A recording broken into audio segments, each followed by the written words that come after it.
అది ఒక పవిత్రమైన క్షేత్రం, కానీ అక్కడికి వెళ్తే మీరు మళ్ళీ వెనక్కి తిరిగి వస్తారో లేదో కూడా తెలియదు. ముఖ్యంగా మహిళలు, యువతులు, టీనేజ్ అమ్మాయిలు. ఇది నిన్న మొన్న జరిగిన సంఘటన కాదు, దాదాపు 30 సంవత్సరాల నుండి జరుగుతున్న మారణ హోమం. ఇప్పటి వరకు వందల మంది అమ్మాయిలపై క్రూరంగా లైంగిక దాడి చేసి పూడ్చివేశారు. రీసెంట్ గా వందల మంది అమ్మాయిలను పూడ్చిపెట్టిన వ్యక్తి స్వయంగా తానే చివరిసారిగా పూడ్చిపెట్టిన అమ్మాయి స్కల్ ను ఒక సంచిలో పెట్టుకొని పోలీసులకు లొంగిపోయి నిజ నిజాలను చెప్పడానికి తానే స్వయంగా పోలీస్ స్టేషన్ కి వెళ్లాడు. కానీ ఈ విషయాన్ని మెయిన్ స్ట్రీమర్ మీడియా కాదు కదా, అక్కడున్న పోలీసులు కూడా పట్టించుకోలేదు. దీని వెనకాల పెద్ద కథే ఉంది. ఆ కథ ఏంటో తెలుసుకునే ముందు మీరు మన ఛానల్ ను కొత్తగా విజిట్ చేసినట్లయితే ప్లీజ్ సబ్స్క్రైబ్. ఇక స్టోరీలోకి వెళ్తే, కర్ణాటక జిల్లాలోని ప్రముఖ శైవ క్షేత్రం ధర్మస్థల ఆలయం. ఈ ఆలయానికి కర్ణాటక రాష్ట్రం నుండే కాకుండా వివిధ రాష్ట్రాల నుండి భక్తులు భారీగా వచ్చి శ్రీ మంజునాథ స్వామిని దర్శించుకుంటారు. శివునికి మారు రూపమే శ్రీ మంజునాథుడు. ముందు మనం ఈ టెంపుల్ లో జరిగే దారుణాల గురించి తెలుసుకునే ముందు అసలు ఈ టెంపుల్స్ ఎవరి ఆధీనంలో పనిచేశాయో తెలుసుకోవాలి. మన భారతదేశాన్ని బ్రిటిష్ వారు పరిపాలిస్తున్న కాలంలో రిలీజియస్ ఎండోన్మెంట్ యాక్ట్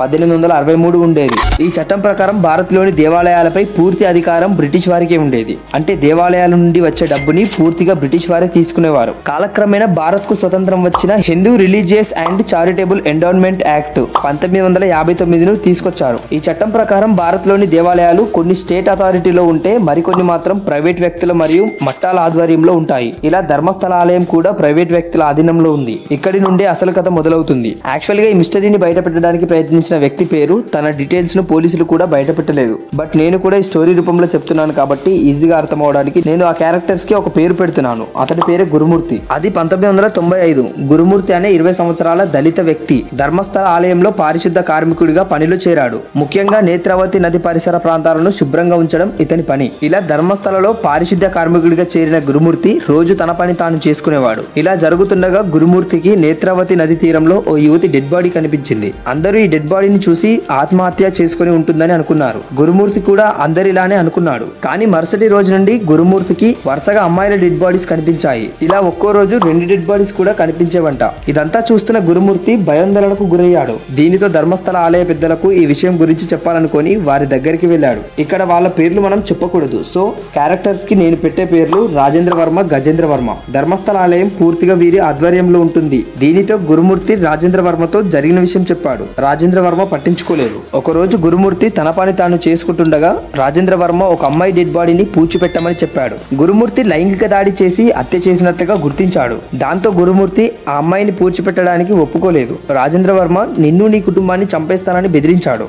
గురుమూర్తి చేసేదేమీ లేక పూడ్చిపెట్టడం మొదలుపెట్టాడు. ఇలా రోజు నేత్రావతి నది తీరంలో అమ్మాయిల శవాలను గురుమూర్తి పూడ్చేసేవాడు. ఇలా రోజు అమ్మాయిల శవాలను పూడ్చేసి ఇంటికి వచ్చాక గురుమూర్తి ఎంతో మనోవేదనకు గురయ్యాడు. అక్టోబర్ 9, 2012న అదే ధర్మస్థలిలో సౌజన్య అనే ఇంటర్ సెకండ్ ఇయర్ చదువుతున్న అమ్మాయి ఉండేది. తను రోజులాగే ఒక రోజు పొద్దున్నే లేచి రెడీ అయ్యి కాలేజ్ కి వెళ్ళిపోయింది. ఆ రోజు ఏదో ఫెస్టివల్ అంట. సో వాళ్ళ అమ్మ పనిలో బిజీ ఉండటంతో ఏమీ తినకుండానే కాలేజ్ కి వెళ్ళిపోయిందని వాళ్ళ అమ్మ తర్వాత మీడియాతో చెప్పింది. సాయంత్రం 4 అవుతుంది. సౌజన్య బస్ దిగి ఇంటికి వెళ్తుండగా 4 వ్యక్తులు సౌజన్యను కిడ్నాప్ చేసి తీసుకెళ్లారు. రాత్రి 9 అవుతుంది. అయినా సౌజన్య ఇంటికి రావడం లేదు. దీనితో సౌజన్య తల్లిదండ్రులు పోలీస్ స్టేషన్ కి వెళ్లారు. అయినా పోలీసులు పట్టించుకోకుండా 24 అవర్స్ కూడా కాలేదు. తానే ఇంటికి వస్తది, మీరు వెళ్ళండి అని పోలీసులు సౌజన్య తల్లిదండ్రులను తిరిగి ఇంటికి పంపించారు. కానీ గ్రామస్తుల సహాయంతో దాదాపు 300 మందితో సౌజన్య తల్లిదండ్రులు మొత్తం వెతికారు. అయినా ఎక్కడ కనిపించలేదు.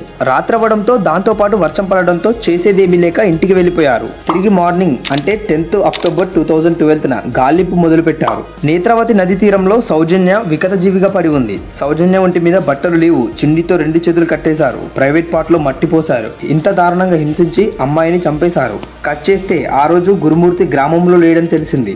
ఒకవేళ గురుమూర్తి గ్రామంలో ఉండి ఉంటే సౌజన్య డెడ్ బాడీని కూడా పూడ్చిపెట్టేసేవాడేమో. మరొక రోజు ఏకంగా గురుమూర్తి కోడలిపైనే అత్యాచారం జరిగింది. కానీ తనను చంపలేదు. ఈ దారుణాలకు దూరంగా ఉండటానికి గురుమూర్తి 2014 డిసెంబర్లో కర్ణాటక రాష్ట్రం వదిలి వెళ్ళిపోయాడు. ఎక్కడికి వెళ్ళాడో కూడా తెలియదు. కొన్ని రిపోర్ట్స్ ప్రకారం పక్క రాష్ట్రంలో ఉన్నాడని తెలిసింది. ఇలా దాదాపు 10 సంవత్సరాలు అజ్ఞాతంలో ఉన్నాడు. బట్ గురుమూర్తి సంతోషంగా ఉండలేకపోతున్నాడు. అంతమంది అమ్మాయిలను తన చేతితో పూడ్చిపెట్టేసినందుకు గిల్టీగా ఫీల్ అయ్యాడు. కరెక్ట్ టైంకి సౌజన్య కేసు గురించి అందరూ మాట్లాడుకోవడం మొదలు పెట్టారు. దీంతో గురుమూర్తికి కొంచెం ధైర్యం వచ్చింది. అందుకే రీసెంట్ గా తానే స్వయంగా తను లాస్ట్ టైం పూడ్చిపెట్టిన డెడ్ బాడీ ఎముకలను కలెక్ట్ చేసి ఒక బ్యాగ్ లో వేసుకొని పోలీస్ స్టేషన్ కి వెళ్లి కంప్లైంట్ ఇచ్చాడు. నార్మల్ గా వెళ్లి కంప్లైంట్ ఇస్తే ఎవరు పట్టించుకోరని చేసుకోవాలని గురుమూర్తికి కూడా తెలుసు. అందుకే ఇంతకు ముందు ధర్మస్థల ఆలయంలో పనిచేసిన ఓల్డ్ ఐడి కార్డును, ఆధార్ కార్డును, కొన్ని ఫోటోలను కూడా చూపించాడు. నేను పాతిపెట్టిన డెడ్ బాడీస్ ను అన్ని చూపిస్తాను, బట్ నాకు విట్నెస్ ప్రొటెక్షన్ స్కీమ్ 2018 ప్రకారం రక్షణ కల్పించండి. దీని వెనకాల ఉన్న వాళ్ళు నన్ను ఈజీగా చంపగలరని కోరాడు. గురుమూర్తి కోరినట్లు విట్నెస్ ప్రొటెక్షన్ స్కీమ్ 2018 ప్రకారం కర్ణాటక ప్రభుత్వం రక్షణ కల్పించింది. అలాగే ఈ కేసును విచారించడానికి కర్ణాటక ప్రభుత్వం సిట్కు అప్పగించింది.